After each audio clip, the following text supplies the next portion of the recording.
بسم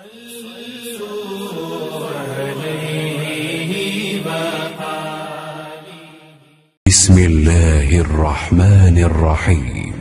صحیح بخاری حدیث نمبر 856۔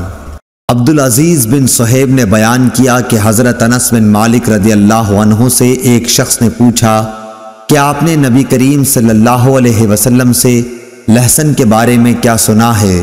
انہوں نے بتایا کہ آپ صلی اللہ علیہ وسلم نے فرمایا کہ جو شخص اس درخت کو کھائے وہ ہمارے قریب نہ آئے، ہمارے ساتھ نماز نہ پڑھے۔